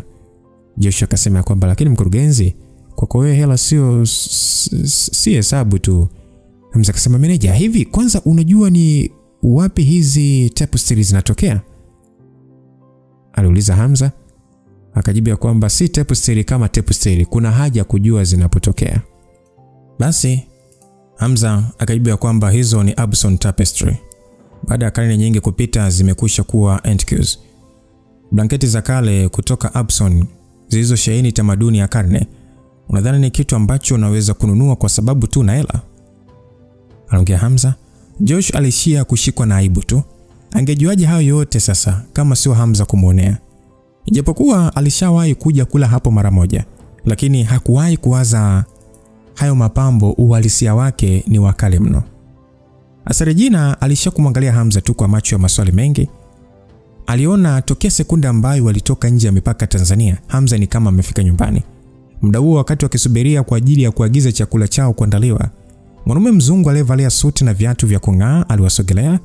Mzungu huyo alionekana kuwa ndio meneja wa mgawa huo na alimwangalia Regina kwa tabasamu. Akasema, "Lady, are you single?" Aliuliza ule bwana akimuuliza kama Regina hana mpenzi. Na swali hilo lilimshangaza sana Reji kwa sekunde, huku akimwangalia Hamza bila kupenda, na kwa sababu ya uwepo wa Josh alitingisha kichwa akasema, "Ndio, kuna tatizo." Alijibu hivyo Regina na kumfanya yule mzungu kutoa pumzi ya weni. Akasema, "Hongera kwako. Prince Mahmoud anaomba ujumuike naye kwa ajili ya chakula." Aliongea na mdau sasa alinyoosha kidole kuelekea chumba ambacho hakikuwa mbali sana. Kupitia dirishani alionekana mwanaume aliyevalia kilemba cheupe, na Regina mara baada ya kuangalia upande huo aliweza kumuona mwanaume akimpa ishara ya mkono huku akionekana kushikilia kinywaji mkononi. Sasa katika mgawa huo ilikuwa ni kawaida sana kukuta watu maarufu na tena wale watu kuntu kabisa wakipata chakula. Sasa yule jamaa akasema kwamba unaweza kaa ufahamu Prince Mahmoud ni mtoto wa tatu ndani ya familia ya kifalme nchini Serbia. Ndio mmiliki wa klabu kubwa ya mpira hapa Paris, na mara nyingi anafika hapa kwa ajili ya chakula. Ni mtu muungwana sana, na wanawake wote wanaopata nafasi ya kukaa meza moja pamoja na yeye wanahesabika kuwa wenye bahati kubwa. Kwa urembo wako naamini Prince atakupendelea mno. Msikilizaji, ukweli haikuwa mara ya kwanza kwa meneja huyo wa mgawa kufanya hivyo. Unaweza kusema tofauti na kuridhisha wateja na chakula kitamu, lakini vile vile alikuwa kama dalali kwa mahitaji mengine wateja wake wanapomtaka kufanya hivyo. Lakini Reji asingekubali. Kwa maelezo hayo yote ni kama yalimfanya kutokumpa nafasi hata ya kumfikiria. Reji akasema, "Mwambie siko interested." Hakutaka hata kujisumbua kuendelea kusikiliza kama alikuwa Prince au ana hela kiasi gani. Hata kama angekuja mfalme mwenyewe asingemkubalia. Meneja yule alijikuta kishangaa, kama vile ilikuwa mara ya kwanza kukutana mwanamke single ambaye ni kipofu. Ili hali hata wale wanawake ambao walikuwa katika ndoa zao walipopata mwaliko, hawakupoteza fursa zaidi tu ya kuvua pete zao za ndoa na kuzificha na kuwaacha waume zao. Wakija huko wakiulizwa pete ziko wapi, wanaweza kusema pete zilipotea. Mwisho wa siku anaanza kutangaza kwenye mitandao ya kijamii, nimepoteza pete ya ndoa, nimepoteza pete ya ndoa. Kwa hiyo Meneja alishauri ya kwamba dada, fikiria kwa makini juu ya hili. Ijapokuwa Prince Mahmoud ni mtu mkarimu na mwenye huruma, lakini asiporidhishwa na kitu anaweza kufanya vitu vya ajabu. Anachotaka ni kukaa na yeye tu kwa meza moja tu na hakuna kitu kingine kitakachotokea. Joshua akasema, mkurugenzi, nasikia huyu Prince Mahmoud ana urafiki mkubwa na waziri wa biashara na uwekezaji ndani ya serikali ya Mafuvu. Kwa mpango wetu wa kufanya biashara hapa, kama tutamkasirisha sidhani kama itakuwa rahisi kwetu. Aliongea Josh. Asa Regina alishakukunja sura. Ni kweli alikuwa akijali sana kuhusu waziri wa biashara na uwekezaji wa Ufaransa kutokana na ndio mtu ambaye anaweza kuamua biashara yake kuendelea ama kutokuendelea hapo. Lakini aliona ni kama alikuwa akidhalilishwa kwenda kumpa company mtu ambaye hata hamfahamu kisa tu ana cheo cha prince. Anyway, achana naye na umpotezee. Mimi nipo hapa. Anaongea Hamza ambaye alitoa tabasamu huku akimkonyeza Reji. Reji mara baada ya kuona muonekano wa utulivu wa Hamza, ingawa alikuwa na wasiwasi lakini alishia kutingisha kichwa. Reji akasema, mwambie siji.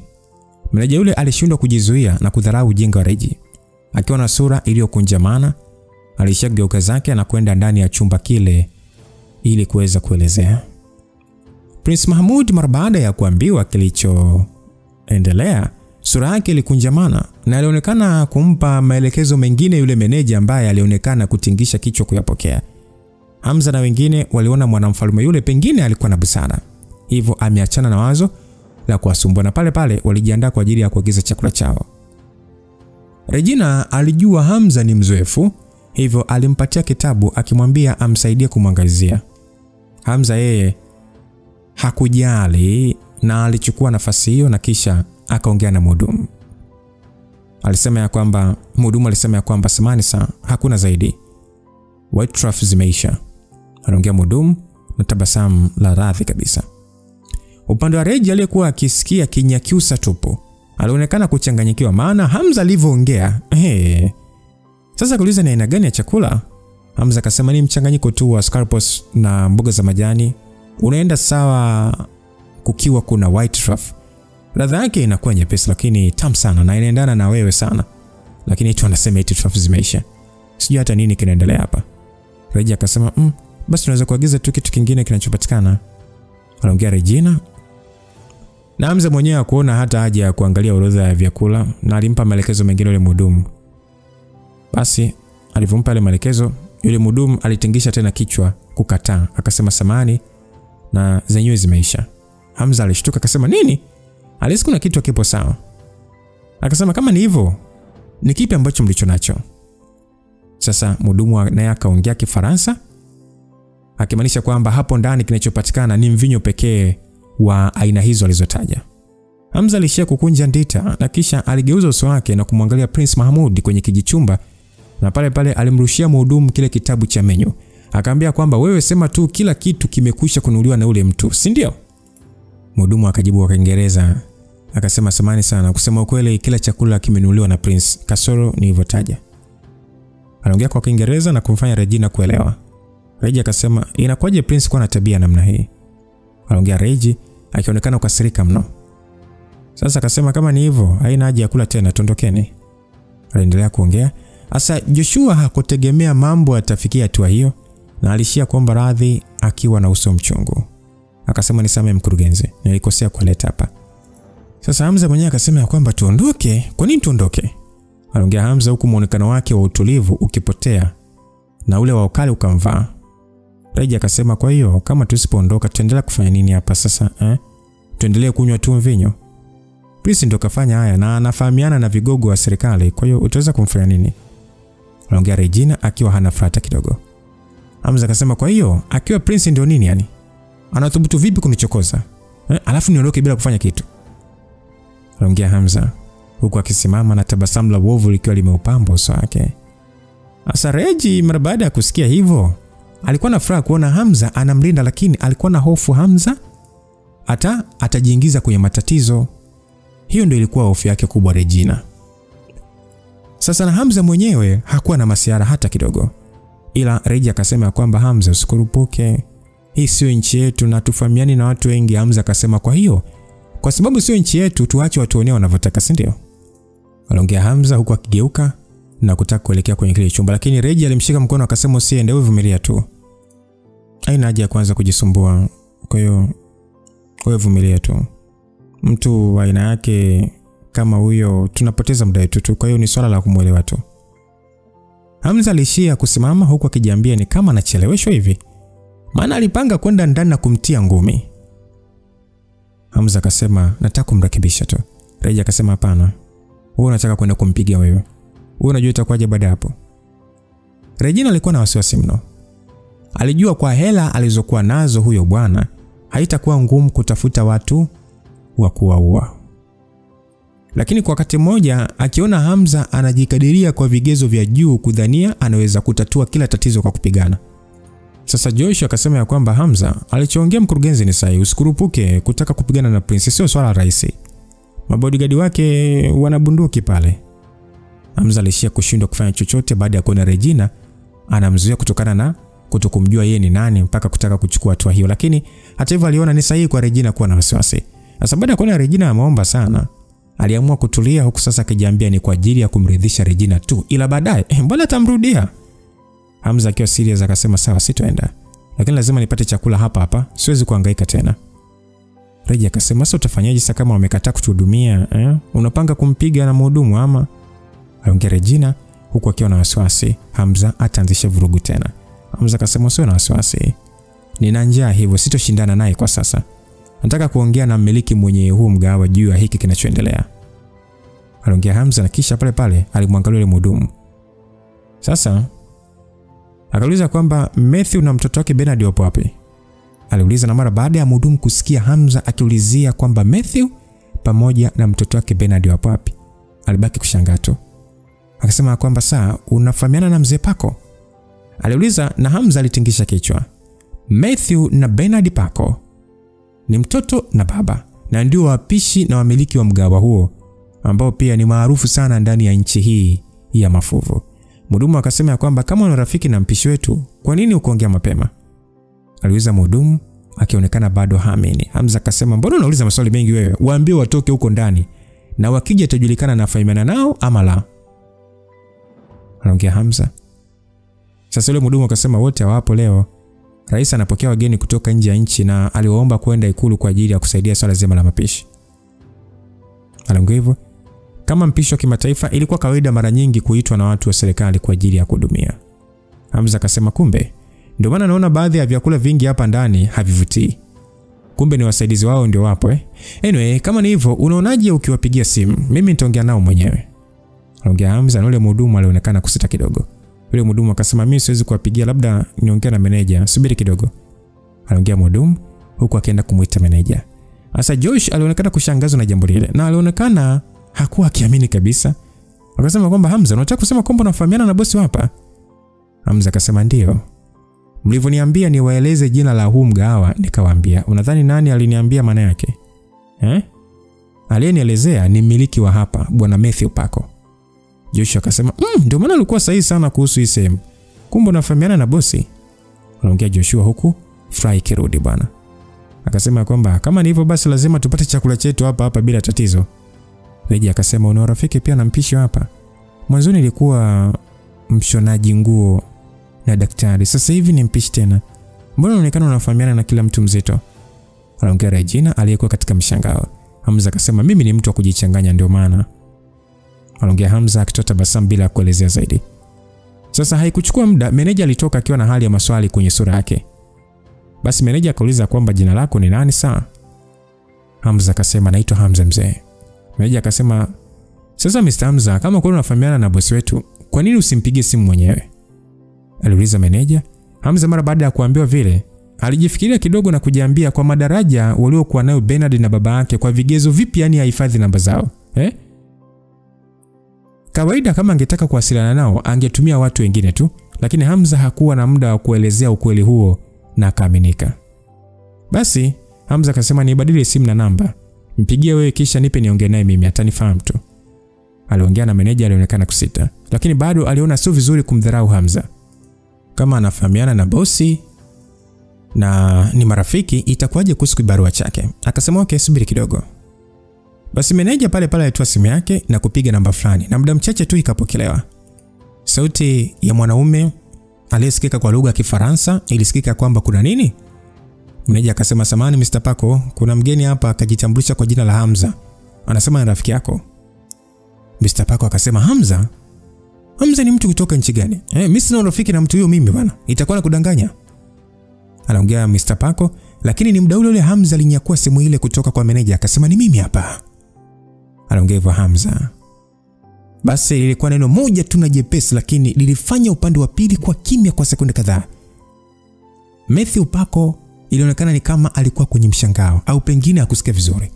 Baada ya kusikia sauti ya Hamza ya Kifaransa, alijikuta akiwa katika kutafakari kwa sekunde kadhaa.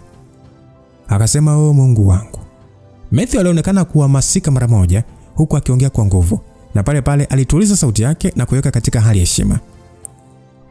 My prince, umepata muda wa kuja kwenye mgawa wangu? Mbona kama naota vile?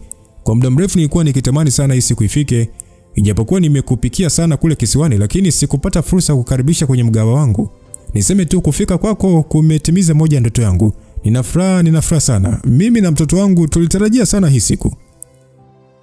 Matthew ama Matayo alionekana kama vile amefungwa betri jipya kwa namna alivyokuwa akiongea, huku hata maneno yake yakikosa mtiririko, ili mradi tu kuwakilisha furaha yake. Hamza upande wake alitamani kucheka kutokana na upande wa pili ulivyoonyesha kuchanganyikiwa. Sawa, nimekusikia. Sio ndoto tena, maana nimefika. Haraka hebu waambie hawa wafanyakazi wako nina njaa na nataka chakula sasa hivi. Sawa. Lakini si unataka kula chakula nilichoandaa mimi? Nipo huku Ikulu, ila naweza kuongea tu na mheshimiwa na tunaweza kurudi mimi na mtoto wangu sasa hivi. Msikilizaji, kama kuna mtu angesikia maneno ya Matthew angeshangaa mno. Wangeona ni kama mpishi huyo ameingiwa na wazimu na ghafla kwa kutaka kuachana na swala la kumpikia rais na kutaka kurudi haraka kumpikia Hamza. Sasa upande wa Hamza aliona ni kama usumbufu sasa, ila alishia kutingisha kichwa. Akasema, utachukua muda gani mpaka kufika hapa? Mpishi akasema, mapema sana, hatupo mbali sana, naweza fika hapo ndani ya dakika 20 tu. Hamza akasema, haina ulazima sana, maana tayari njaa imenishika. Hebu ongea kwanza na watu wako, maana hawataki kunipa chochote. Aliongea Hamza na pale pale alimkabidhi meneja ile simu. Meneja mara baada ya kupokea simu ile na kuiweka sikioni, alianza kufokewa na Matayo, akimuuliza kwa nini hajamwandalia Hamza chakula kitamu.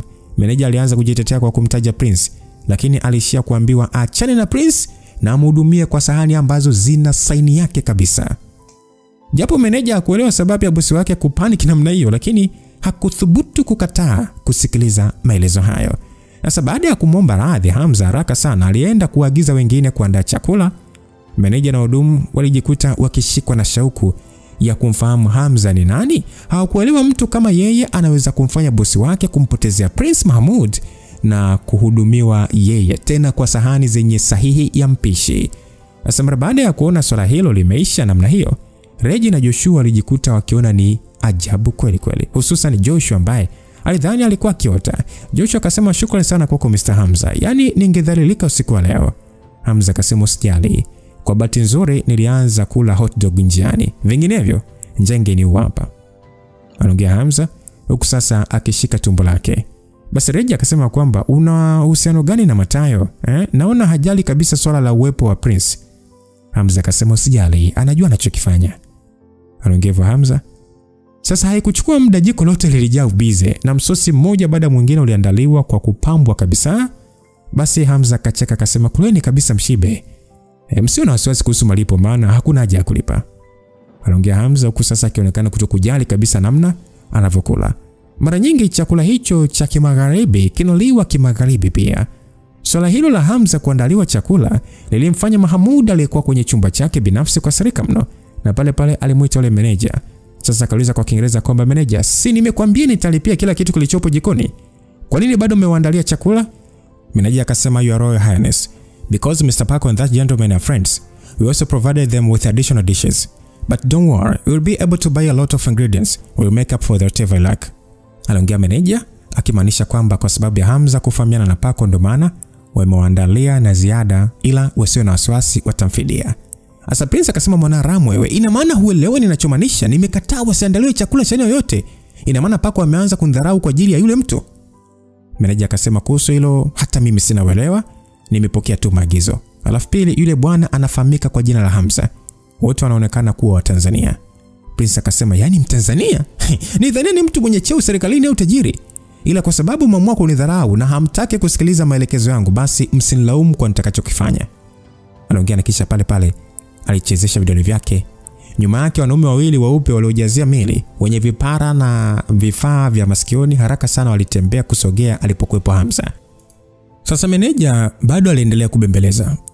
Akasema ya kwamba Prince, naomba usiwe na jazba. Bado kuna wateja wengi wanaokula hapa. Prince akasema ya kwamba wasiwasi wa nini? Kuna ile yote umepoteza? Hata kama ikitokea hivyo nitafidia. Ila niache kwanza, lazima leo nilale na yule mwanamke. Aliongea Mahmud na kisha pale pale alichukua begi kutoka kwa msaidizi wake, na alipolifungua ndani kulionekana vibunda vya hela za euro na miche ya dhahabu, na alimwaga yote juu ya meza. Sasa Mahmud akasema kama shida ni hela, nadhani hizi zinatosha. Kama hujaridhika naweza kukuingizia zingine kupitia bank. Vinginevyo nalipia hela kununua kabisa huu mgawa. Aliongea Mahmud. Meneja sura ilifubaa huku akiwa na muonekano mchungu. Nje kulikuwa na rafiki wa bosi wake na ndani alikuwa ni Prince wa Saibia. Alijikuta akiwa katika, yani yupo kati, na hakuna ambaye alitaka kumkosea. Kwa mara ya kwanza maisha yake yanakuwa magumu sana kazini. Muda huo Hamza aliweza kuona mabodyguard wawili wakisogea. Alisha kutabasamu na huku akimwangalia Reji. Sasa Hamza akasema kwamba unaona sasa hatujawachokoza lakini hawataki kutuacha. Reji alikuwa ashapiga zake vijiko kadhaa, na mara baada ya kuona tukio hilo alijikuta kikunja sura. Reji akasema kwa nini huyu Prince upo hivi? Kama ndivyo basi tondokeni. Hamza akasema nini? Wanataka twende wapi? Hata kama ni uvumilivu na mipaka yake, umesikia? Kama sio wewe kunizuia.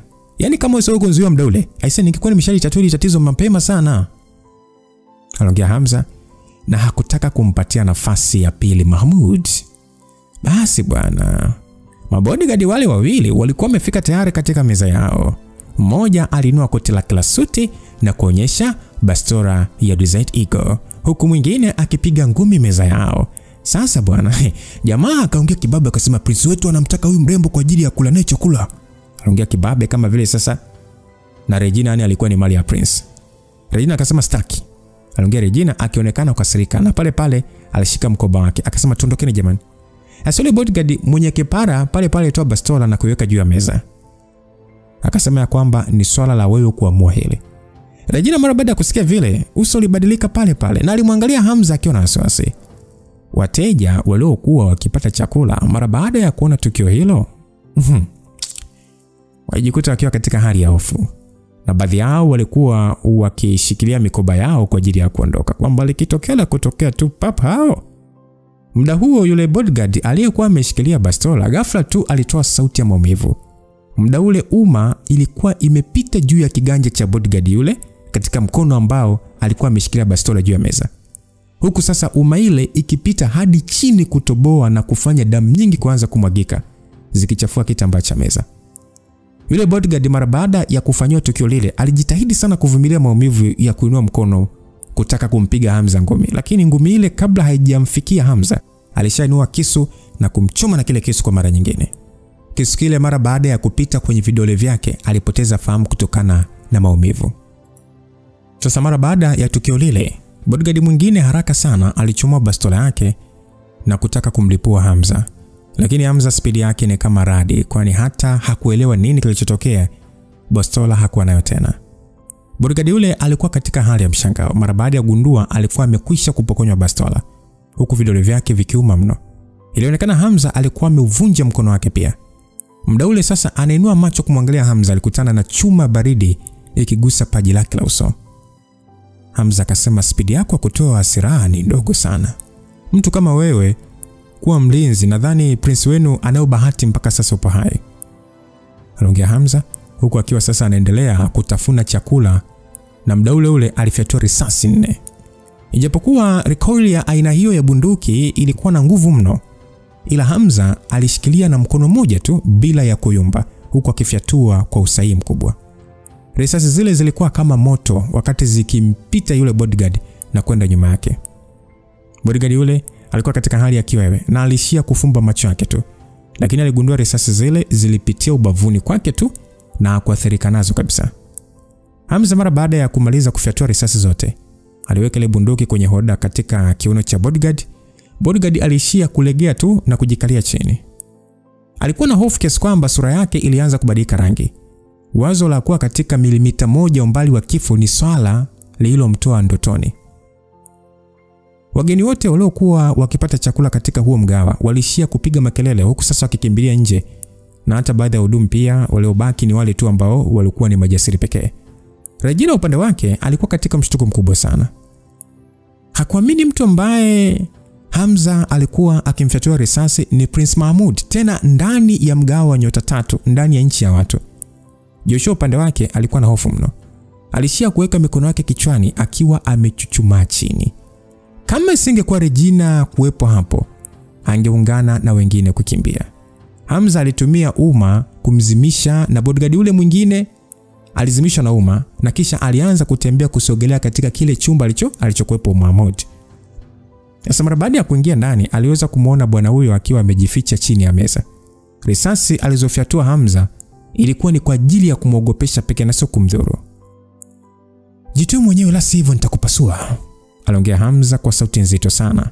Mahmoud alikuwa ameshikilia simu ya iPhone iliyotengenezwa kwa madini ya almasi, na alikuwa ashawasiliana na mtu tayari kuja kuongeza nguvu. Mara baada ya kumsikia Hamza akiongea, alijikuta akiwa hana jinsi na haraka sana alitoka. Basi akasema kwamba, "Wewe unathubutu vipi kunifyatua risasi? Unajua mimi nani? Mimi ni mtoto wa 3 wa familia ya kifalme, Prince Mahmoud Mohammed bin Rashid." Sasa Hamza hakutaka tena hata kusikiliza jina lake lote, na pale pale alinua mche wa dhahabu na kumpiga nao mdomoni, na kilichosikika ni sauti ya ai. Damu zilianza kumtoka na hata meno ya mbele yalionekana kupondeka. Hajawahi kudhania hata katika ndoto kwamba atakuja kupigwa kwa kupondwa meno yake kwa kutumia dhahabu yake mwenyewe. Mahmoud alishia kupiga yoyo la maumivu huku akianza kuomba kuachwa. Akasema, "Naomba niache, nipo tayari kukupa kiasi chochote cha fedha, nitakupa kila kitu." Aliongea. Alikuwa ni mmoja wa watoto pendwa ndani ya familia yake, hivyo aliona kama hela anazo, kwa nini apitie mateso hayo? Alijikuta akianza kujutia kuja ndani ya huo mgawa bila mabodyguard wengi na kumchokoza kichaa kama Hamza. Mara baada ya Reggie, Josh, meneja na baadhi ya wahudumu waliobakia kuona tukio hilo, wajikuta kikosa neno. Regina kwa sasa akauliza kwamba, "Hamza, kwa nini sasa unampiga kiasi hicho?" Hamza akasema, "Kuna tatizo gani kimpiga hivi? Mtu hakuishia tu kutunyima kutokula chakula, lakini pia akataka kukuchukua." Baada ya Hamza kuongea hivyo, Prince akasema ya kwamba, "Nakwambiaje, utajutia ulichonifanyia. Rogard si hawapo mbali na hapa, na kakaangu pia amekuja Paris leo. Lazima utaita watu kunisaidia." Mara baada ya meneja kusikia hivyo, alijikuta akipagawa. Akasema, Prince Maximo anakuja pia? Oh God, what should we do? Regina alisha kukunja ndita tu. Licha ya kuwa mfanyabiashara, lakini mara nyingi alikuwa akiangalia taarifa za habari, hivyo haikuwa ngumu kutokumfahamu mtu kama Maxim. Crown Prince wa Serbia ndio huyo Maxim. Alikuwa akionekana sana kwenye vyombo vya habari vya kimataifa na anasifika kwa kuwa na utajiri mkubwa sana ndani ya familia ya kifalme. Alikuwa pia na madaraka ya kuongea kwa niaba ya nchi yake. Watu wa aina hiyo walikuwa na ushawishi mkubwa sana kupitia hela zao. Isitoshe, hela zao zilikuwa na uwezo wa kuathiri mfumo mzima wa masoko ya fedha duniani. Sasa kwa kumlinganisha na Regina ambaye alikuwa na trilioni kadhaa za Kitanzania, hakuenea kabisa hata kwenye vidole vyake. Basi Hamza akasema, "Kwa hiyo nahisi utaniogopesha, Ngoja tuone kaka yako uwezo wake ulivyo." Aliongea Hamza na kisha pale pale alimshika kola Mahmoud. Akamwambia kwamba, "Kwa hiyo unajiona kuwa tajiri sana ndio maana unafanya unachokitaka, si ndio? Kwamba kwa sababu ya cheo chako unaweza kumpata mwanamke wote, si ndio?" Sasa Prince akasema, "Wewe maskini, hebu acha kunifanyia hivi. Kakaangu atakufanyia jambo baya sana." Hamza akasema, "Mimi simjali kabisa, yani kwanza sijali kuhusu kaka yako, umesikia? Lakini kwa sasa nadhani unapaswa kupiga magoti na kumuomba huyu mwanamke msamaha." Aliongea Hamza na kisha pale pale alimuinamisha kichwa chake chini kwa kumsukuma, huku sasa akimpiga na teke ambayo ilimfanya bila kupenda kupiga magoti kwa nguvu na kufanya kutoka na damu. Regina sasa wa muda huo hakujua cha kufanya. Japokuwa mwanzoni alikuwa na hasira, lakini muda huo alikuwa na wasiwasi jambo bali na linakwenda kumkuta Hamza. Regina akasema, "Hamza, mwachie, mimi sina hasira naye tena." Hamza akasema, "Hasira zako zimeisha, si ndio?